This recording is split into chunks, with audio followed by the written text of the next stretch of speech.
प्रत्येक ब्रँचला त्यांनी पत्र पाठवून सांगितलं पाहिजे की क्रॉप लोन करता सिबिलची अट नाही। आरबीआयचे अधिकारी होते, त्यांनी देखील त्याला पुष्टी दिलेली आहे आणि सिबिल करता कुठल्याही शेतकऱ्याची अडवणूक करायची नाही या संदर्भात आहे। यासोबत या सगळ्या बँकांची कर्जमाफीच्या संदर्भात देखील आम्ही चर्चा केलेली आहे। जी काही आपल्याला कर्जमाफी करायची आहे त्या संदर्भात जुन्या अकाउंट्सवर जो काही त्यांनी हेअरकट घ्यायचा असतो त्या संदर्भात आणि एकूण त्याचं कर्जमाफीची माहिती ही कुठल्या फॉर्मॅटमध्ये त्यांनी द्यायची, कुठल्या फॉर्मॅटमध्ये आम्ही ती करायची या संदर्भातले एक डिस्कशन आज झालेलं आहे। आणि मला असं वाटतं की आम्ही कर्जमाफीच्या संदर्भात जो काही निर्णय घेतलेला आहे तो वेळेत पूर्ण करू शकू अशा पद्धतीनं त्याचंही नियोजन हे आपण केलेलं आहे। आपल्याला कल्पना आहे की महाराष्ट्रामध्ये विशेषतः सगळ्यात मोठा हंगाम हा खरीपाचा असतो, त्यानंतर रबी आणि मग उन्हाळी पीक लोक घेतात। साधारणपणे खरीपाचं क्षेत्र जे आहे ते 152 लाख हेक्टरचं क्षेत्र आहे आणि याच्यामध्ये साधारणपणे सगळ्यात मोठं क्षेत्र हे सोयाबीन आणि कापूस जवळपास 88 लाख हेक्टर त्या ठिकाणी असतं आणि बाकी मग इतर पिकं आहेत। ऊसही आपल्याकडे मोठ्या प्रमाणात आपण घेतो। आता जो काही यावर्षीचा खरीप हंगाम आहे याच्यामध्ये एक मोठं संकट जे आहे ते अल निनोचं संकट आहे। आज हवामान खात्याने जी काही त्या ठिकाणी मांडणी केली आहे त्याच्यामध्ये जे काही लॉंग टर्म ऍव्हरेज आहे पावसाचं ते 88% असेल असा अंदाज त्यांनी वर्तवलाय। पण हे 88% असलं तरी वेगवेगळ्या भागात वेगवेगळ्या पद्धतीचं ते असेल आणि विशेषतः पश्चिम विदर्भ आणि मराठवाडा आणि उत्तर महाराष्ट्राचा काही भाग यामध्ये त्याची तीव्रता अधिक जास्त असण्याची शक्यता आहे। त्या दृष्टीनं आजच्या खरीप हंगामाच्या बैठकीमध्ये आपल्याला हवामानाच्या अंदाजाच्या अनुसार प्लॅनिंग कसं करता येईल हा प्रयत्न आपण केलाय। विशेषतः साधारणपणे उतरत्या क्रमाने पाऊस असण्याची शक्यता जास्त आहे। जून मध्ये येईल त्यापेक्षा कमी जुलैमध्ये, त्यापेक्षा कमी ऑगस्टमध्ये आणि त्यापेक्षा कमी सप्टेंबरमध्ये असा हा प्राथमिक अंदाज आहे। त्यामुळे पावसाच्या 2 दिवसांमध्येही एक मोठं अंतर येण्याची शक्यता आहे ज्याचा स्ट्रेस हा पिकांवर त्या ठिकाणी पडतो आणि म्हणूनच जलयुक्त शिवारची कामं ही वेगानं करण्याचे आदेश आम्ही दिलेले आहेत की ज्यातनं पडलेला पाऊस जर आपण थांबवू शकलो तर किमान प्रोटेक्टिव्ह इरिगेशनमुळे हे जे काही पावसाचे 2 दिवस मधले जो स्ट्रेस येतो म्हणजे एकदा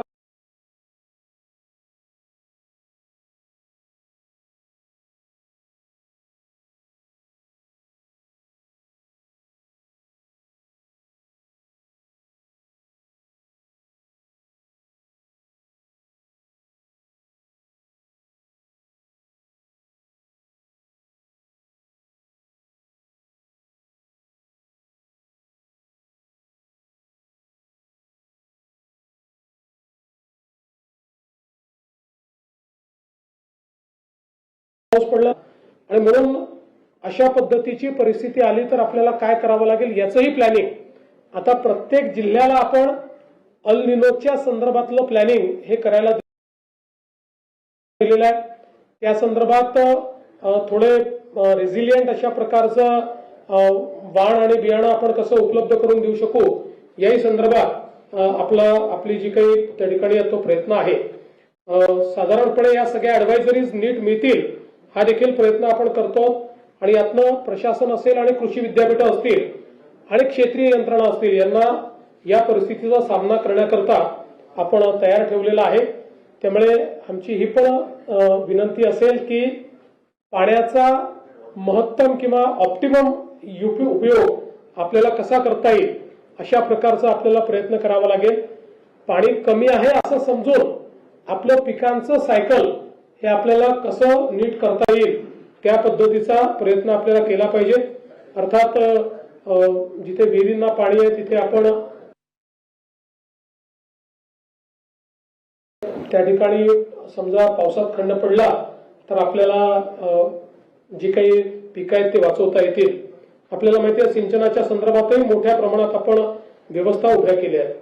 बियाण्यांच्या संदर्भात आता आम्ही आढावा घेतला. प्रत्येक जिल्ह्यामध्ये आवश्यक त्यापेक्षा जास्त बियाणं उपलब्ध आहे आणि विशेषतः आता जवळपास 20.16 लाख मेट्रिक टनाची आपल्याला आवश्यकता आहे. त्याच्या अगेन्स्ट 28 लाख मेट्रिक टन एवढं आपल्याकडे बियाणं उपलब्ध आहे.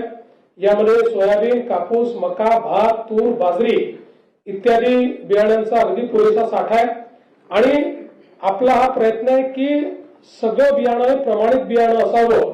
या दृष्टीनं साथी पोर्टल आपण तयार केलं आहे. साथी पोर्टलवर रजिस्टर्ड असलेलं बियाणंच विकत घेण्यात यावं अशा पद्धतीचा आपण शेतकऱ्यांना त्या ठिकाणी आग्रह करतो, जेणेकरून त्यांची जी काही फसवणूक आहे ती फसवणूक या ठिकाणी होणार नाही आणि त्या माध्यमातून शेतकऱ्यांना योग्य अशा प्रकारचं बियाणं त्या ठिकाणी मिळेल. खतांच्या संदर्भात साधारणपणे आपल्याला आता जे आवंटन आहे ते 48 लाख मेट्रिक टनाचं केलेलं आहे.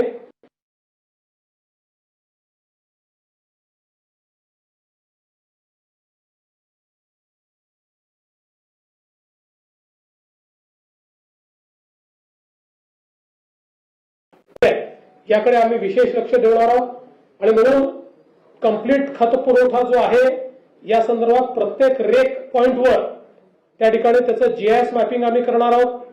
त्या ठिकाणी त्याची व्हिडिओग्राफी आम्ही करणार आहोत.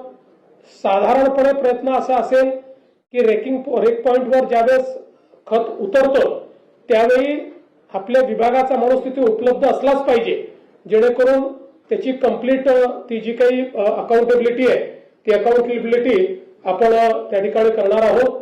आणि यासोबत एक साधारणपणे सातत्याने शेतकऱ्यांची असते लिंकिंगची, म्हणजे तुम्हाला डीएपी पाहिजे तर त्याच्यासोबत या 4 गोष्टी घ्या, युरिया पाहिजे तर त्याच्यासोबत या 2 गोष्टी घ्या. या संदर्भात अतिशय कडक धोरण आपण घेतलाय.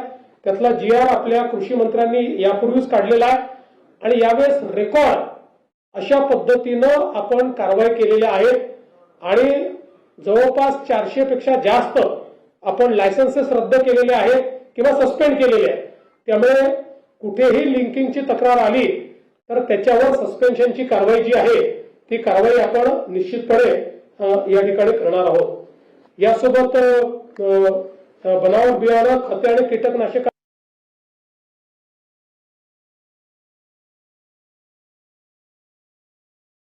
भाषेमध्ये एजंट त्याला उत्तर देतो. त्यामुळे पूर्णपणे शेतकऱ्याला जी माहिती पाहिजे असेल, क्रॉपिंग पॅटर्न पासनं, कीड नियंत्रणापासनं किंवा पुढच्या काळामध्ये जी काही पिकांचे भाव आहेत त्याच्यापर्यंत 100% सगळी माहिती ही या महाविस्तार ऍपवर शेतकऱ्यांना उपलब्ध आहे. आणि आपण कॉलिंगची सिस्टीम आहे, म्हणजे आता आपण शेतकऱ्यांना या ऍपवर त्यांच्या भागात पाऊस कधी पडेल हे पण कळणार आहे, किती पडेल साधारणपणे त्याचा अंदाजही त्यांना येणार आहे. आणि या संदर्भात एक कॉलिंगची व्यवस्था पण आपण करतो की जो कॉल देखील त्यांना जाणार आहे. आणि साधारणपणे AI आधारित कॉल असला तर या इंटरॅक्टिव्ह कॉल असेल. हा जो AI एजंट आहे हा स्मार्ट एजंट असल्यामुळे जणू काही आपण त्या बाईशी उत्तर ही या कॉलच्या परिस्थिती उपलब्ध असलाच पाहिजे, जेणेकरून त्याची कंप्लीट ती जी काही अकाउंटेबिलिटी आहे ती अकाउंटेबिलिटी आपण त्या ठिकाणी करणार आहोत. आणि यासोबत एक साधारणपणे सातत्याने शेतकऱ्यांची त्या ठिकाणी तक्रार असते लिंकिंगची, म्हणजे तुम्हाला डीएपी पाहिजे तर त्याच्यासोबत या 4 गोष्टी घ्या, युरिया पाहिजे तर त्याच्यासोबत या 2 गोष्टी घ्या. या संदर्भात अतिशय कडक धोरण आपण घेतलंय. त्यातला GR आपल्या कृषी मंत्र्यांनी यापूर्वीच काढलेला आहे आणि यावेळेस रेकॉर्ड अशा पद्धतीनं आपण कारवाई केलेल्या आहेत आणि जवळपास 400 पेक्षा जास्त आपण लायसन्सेस रद्द केलेले आहेत किंवा सस्पेंड केलेले आहेत. त्यामुळे कुठेही लिंकिंगची तक्रार आली तर त्याच्यावर सस्पेन्शनची कारवाई जी आहे ती कारवाई आपण निश्चितपणे या ठिकाणी करणार आहोत. यासोबत बनावट बियाणं, खते आणि कीटकनाशकाच्या विरुद्ध बनावट जे आहे त्याच्या विरुद्ध एक मोठी तपासणी मोहीम ही आपण हातामध्ये घेतली आहे. नैसर्गिक आपत्तीची मदत देखील आपण मोठ्या प्रमाणात त्या ठिकाणी दिलेली आहे. आज आपण 4 महत्वाच्या गोष्टी लॉन्च केलेल्या आहेत. यामध्ये महाविस्तार 2.0 हा आपण एक ऍप आज त्याचं लॉन्चिंग केलंय. आपल्याला माहिती आहे की आता 40 लाख लोक महाविस्तार ऍपवर आपल्या आले आहेत. याचं नवीन व्हर्जन आहे, ज्या व्हर्जन मध्ये एक प्रकारे हा ऍप म्हणजे शेतकऱ्याचा घरचा कृषी तज्ञ. शेतकरी आपल्या भाषेमध्ये त्याच्यावर संदेश पाठवून उत्तर मिळवू शकतो. शेतकरी बोलून आपला AI एजंट त्याला उत्तर देतो. त्यामुळे पूर्णपणे शेतकऱ्याला जी माहिती पाहिजे असेल, क्रॉपिंग पॅटर्न पासनं, कीड नियंत्रणापासनं किंवा पुढच्या काळामध्ये जी काही पिकांचे भाव आहेत त्याच्यापर्यंत 100% सगळी माहिती ही या महाविस्तार ऍपवर शेतकऱ्यांना उपलब्ध आहे. आणि याच्या व्यतिरिक्त आपण कॉलिंगची सिस्टीमही सुरू केलेली आहे.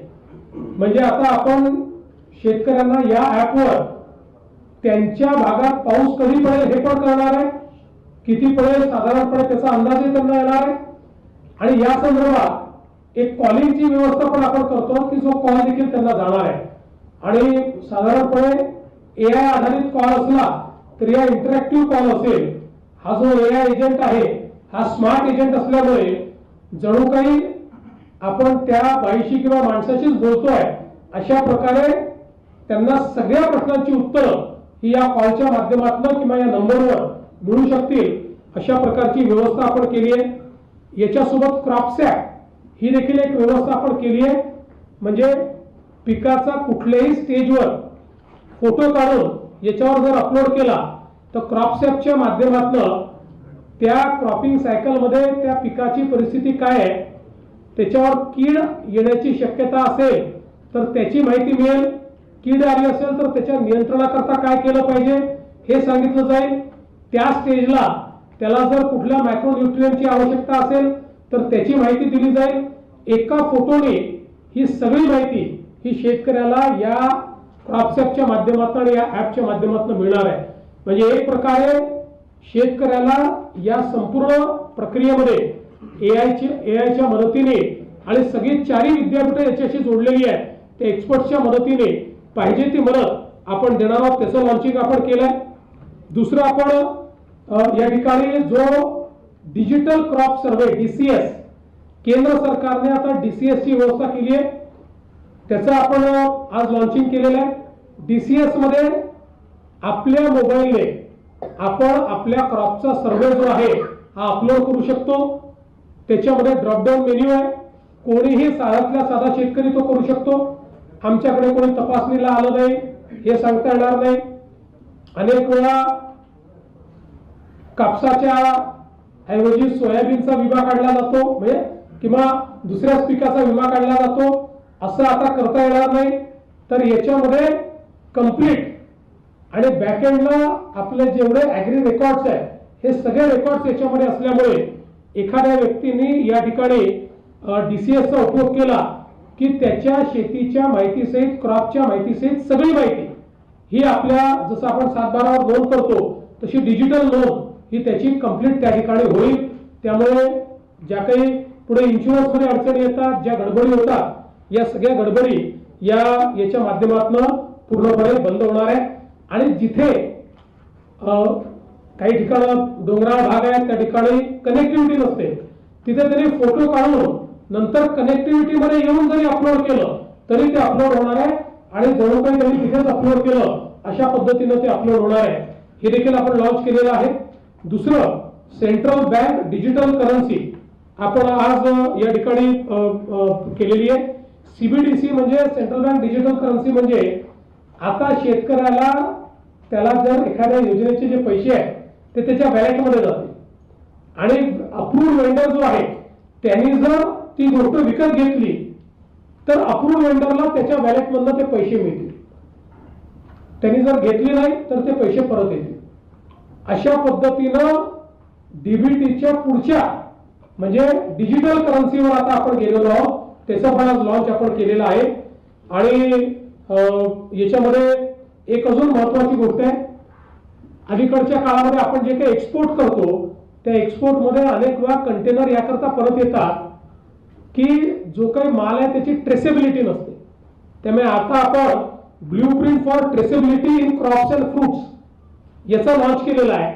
त्यामुळे नुसतं त्याच्या जो काही QR कोड आहे त्याच्यावर क्लिक केल्यानंतर कुठल्या जिल्ह्यातल्या कुठल्या तालुक्यातल्या कुठल्या शेतीमध्ये त्या ठिकाणी ते तयार झालेलं आहे. आंबा असेल तर कुठे तयार झालाय, कुठे त्याचं झाड आहे इथपासनं तर पलीकडच्या काळामध्ये त्यात काय काय वापरलेलं आहे इथपर्यंतचं सगळं सर्टिफिकेशन हे त्या डिजिटल ट्रेसेबिलिटीमध्ये उपलब्ध असेल. त्यामुळे त्याचा देखील एक मोठा फायदा जो आहे हा या ठिकाणी निश्चितपणे होणार आहे. मला असं वाटतं की ह्या ज्या 4 गोष्टी आपण अनाऊन्स केलेल्या आहेत यामुळे शेतकऱ्यांना मोठा फायदा होणार आहे. तिसरं 5वं ॲग्रीस्टॅक आपण जे तयार केलेलं आहे, आता सगळ्या योजना या ॲग्रीस्टॅकला आपण त्या ठिकाणी जोडलेल्या असल्यामुळे योजनांचा गैरफायदा कोणाला घेता येणार नाही आणि त्या माध्यमातून सगळ्या शेतकऱ्यांपर्यंत आपण त्याचा फायदा हा निश्चितपणे पोहोचवू शकू. शेती शाळा आपण घेतल्या आहेत ज्याच्या माध्यमातून मोठ्या प्रमाणात शेतकऱ्यांचं प्रशिक्षण आपण केलंय. महाडीबीटी असेल त्याच्या माध्यमातून आपण जर बघितलं तर आतापर्यंत 25-26 मध्ये महाडीबीटीच्या माध्यमातून 91,649 कोटी रुपये आपण वितरित केले आहेत. 91,649 कोटी रुपये या ठिकाणी आपण वितरित केलेले आहेत आणि त्या माध्यमातून शेतकऱ्यांना मोठ्या प्रमाणात आपण फायदा दिलाय. पीक विम्याच्या संदर्भात देखील नुकसान भरपाई दिली आहे. गोपीनाथ मुंडे शेतकरी अपघात सुरक्षा योजनेमध्ये आपण त्याची मदत देखील दिली आहे. आता या सगळ्या गोष्टी सांगून आपला फार वेळ या ठिकाणी घेणार नाही. सेंद्रिय आणि नैसर्गिक शेती करता आपण मिशन सुरू केलंय, त्यामध्ये देखील मोठ्या प्रमाणात आपल्याला फायदा मिळतोय. फलोत्पादन आणि कृषी प्रक्रिया याच्यामध्ये मला असं वाटतं की अतिशय चांगलं काम हे आपल्याकडे झालेलं आहे. स्मार्ट प्रकल्प असेल, नानाजी देशमुख कृषी समृद्धी प्रकल्प असेल, यामध्ये देखील आपलं काम अतिशय वेगाने चाललेलं आहे आणि विशेषतः कृषी निर्यातीच्या क्षेत्रात आपल्या महाराष्ट्राने अतिशय चांगलं काम केलंय. देशातलं जे द्राक्ष निर्यात आहे त्याच्यामध्ये 94% निर्यात महाराष्ट्राने केली आहे. आंब्यामध्ये 73% निर्यात महाराष्ट्राने केली आहे. डाळिंबामध्ये 85% निर्यात ही महाराष्ट्राने केली आहे. केळीमध्ये 86% निर्यात ही महाराष्ट्राने केली आहे. कांद्यामध्ये 85% निर्यात महाराष्ट्राने केली आहे आणि भाजीपाल्यामध्ये 10% निर्यात महाराष्ट्राचा वाटा आहे आणि आंब्याच्या पल्पमध्ये 33% वाटा. म्हणजे जवळपास कृषी निर्याती कृषी कर्ज घेतलेले शेतकऱ्यांनी शेतीसाठी जी थकीत आहेत ते कृषी कर्जच आहे, ते पीक कर्जच आहे. तेच कर्ज आपण माफ करतो. सर सिबिल संदर्भात गेल्या वर्षी सुद्धा तुम्ही राष्ट्रीयकृत बँकांना सांगितलं होतं, पण त्यांनी सिबिलचे अट लावल्यामुळं कर्ज वितरण झालं नाही आणि हे दरवर्षी त्यांचा रेशो कमीच असतो. तर यावर्षी आता खरोखर त्यांना काय बघा, यावर्षी फार कडक निर्देश दिलेले आहेत. त्यांना सांगितलंय तरी 1-2 नमुने निघतीलच, मला पूर्ण विश्वास आहे. पण त्या नमुन्यांचा बंदोबस्त करू. पीक विमा शेतकऱ्यांना भेटत नाही. गेले धाराशिव जिल्ह्यात पीक विमा आणखी काही जिल्ह्यांमध्ये पीक विम्याच्या संदर्भात प्रश्न निर्माण झालेले आहेत. त्या संदर्भात मुख्य सचिवांना सांगितलेलं आहे की ती बैठक तुम्ही घ्या. ती बैठक घेऊन त्यातल्या ज्या अडचणी आहेत त्या अडचणींच्या संदर्भात मी स्वतः केंद्रीय मंत्र्यांची देखील चर्चा केलेली आहे. केंद्रीय मंत्री देखील त्याच्यावर बैठक घ्यायला तयार आहेत. सरसकट नाही पण काही जिल्ह्यात हा प्रश्न आहे तो आम्ही सोडवण्याचा प्रयत्न करतो. कर्जमाफीच्या संदर्भात एक प्रश्न आहे. विधान परिषदेची आचारसंहिता लागल्यामुळे कर्जमाफीची अंमलबजावणी दूरपर्यंत त्याला उशीर होईल असं साधारणपणे बोललं जाते. या कितपत मला असं याकरता वाटत नाही की ही अनाऊन्स झालेली स्कीम आहे. एक दुसरं, विधान परिषदेचे जे वोटर आहेत ते या कर्जमाफीतनं वगळलेले आहेत. महानगरपालिका सदस्य, जिल्हा परिषद सदस्य हे त्या कर्जमाफीत नाहीच आहेत. त्याच्यामुळे आवश्यकता असेल तर आम्ही परवानगी घेऊ. परवानगी आम्ही आता तर पहिली तयारी करतो. आवश्यकता पडली तर परवानगी घेऊ. कोणाचा प्रश्न प्रलंबित आहे? धान उत्पादक शेतकऱ्यांचा. धान उत्पादक शेतकऱ्यांचे चुकाऱ्याचे पैसे पहिले देणं आवश्यक होतं. आज आम्ही ते रिलीज केले आहे. आता जो एक उल्लेख केला की अनुदानित खतांबरोबर विनाअनुदानित खतांची विक्रीची जी सक्ती काही उत्पादक करतात, तुम्ही कारवाई सुरू केली. मात्र आता या काळामध्ये त्याची विक्री मोठ्या प्रमाणात होऊ शकते, तर त्यासाठी शेतकऱ्यांना नाही, आमचं आव्हानच आहे की त्याची तुम्ही तक्रार करा, आम्ही त्यांचा परवाना रद्द करू. सर वांद्रे इथे ती काल घटना घडलेली आहे. वांद्रे इथे अतिक्रमण वांद्रे इस्टमध्ये आहे. एक प्रश्न केला तर तिथे काय झालंय आणि आपण शेतीवरनं मुंबईवर आलेलो आहोत, परंतु असं आहे की त्या ठिकाणी रितसर अतिक्रमण काढण्याची जी काही कारवाई चालली होती त्याच्यामध्ये काही लोकांनी पोलिसांवर दगडफेक केली. दगडफेक करणाऱ्यांवर पोलिसांनी लाठीचार्ज केला. सगळे नियंत्रणात आले. जे दगडफेक करणारे होते त्यांना अरेस्ट केलं. युरियाची राज्याला गरज असते एका खरीप हंगामात साधारण 16 लाख टन, तर राज्याकडे 5 ते 6 लाख टन सध्या युरियाची उपलब्धता आहे. तर ही खूप अडचणीची. नाही नाही, तुम्ही फार कमी सांगताय. आपल्याकडे 25 लाख टन आहे, त्याच्यात दुप्पट पाहिजे आपल्याला. पण मी तेच सांगितलं की आपल्याकडे आता जो स्टॉक आहे, उरलेला स्टॉक हा येत जातो. हा आपला बेस्ट स्टॉक आहे. म्हणजे याच्यामधला काही मागच्या वर्षीचा आहे जो कॅरी फॉरवर्ड झालेला आहे. आता या वर्षीचा स्टॉक येईल आपल्याला.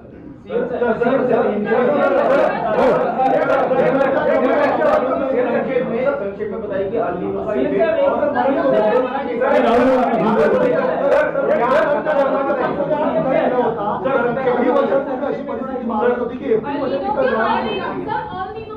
खरं तर तुम्ही सूचना दिलेल्या आहेत त्या जिल्ह्यांना, तर त्या काय नेमक्या सूचना असेल? आणि जसं आपण म्हणालात की महाराष्ट्र नंबर 1 ला आहे फलक एक्सपोर्टच्या बाबतीत, तर त्याचा काय परिणाम अल निनोमुळे महाराष्ट्रावर होईल? बघा, अल निनोचा परिणाम हा वेगवेगळ्या ठिकाणी वेगवेगळा होईल. कारण जरी एकूण आपलं जे काही पाऊस आहे तो 88% दाखवला असला, म्हणजे 12% डेफिसिट जरी दाखवलं असलं तरी वेगवेगळ्या भागात ते डेफिसिट वेगवेगळं असेल. आणि अल निनोचा एक पॅटर्न नसतो. म्हणजे एकाच जिल्ह्यामध्ये काही भागातही पाऊस असू शकतो, काही भागात नसू शकतो. म्हणून साधारणपणे आपल्याला आता जो अंदाज येतोय त्यात अधिक काळजी ही पश्चिम विदर्भ आणि मराठवाडा इथे घेण्याची आवश्यकता आहे, की आपण घेतो.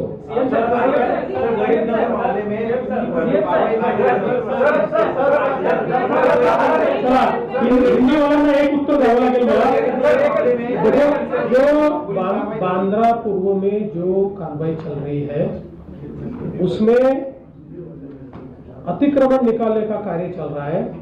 अतिक्रमण निकालते समय कुछ लोगों ने पत्थरबाजी की, पुलिस पर पत्थर फेंके, इसलिए पुलिस ने उनके ऊपर लाठीचार्ज किया, उनको कंट्रोल में लाया.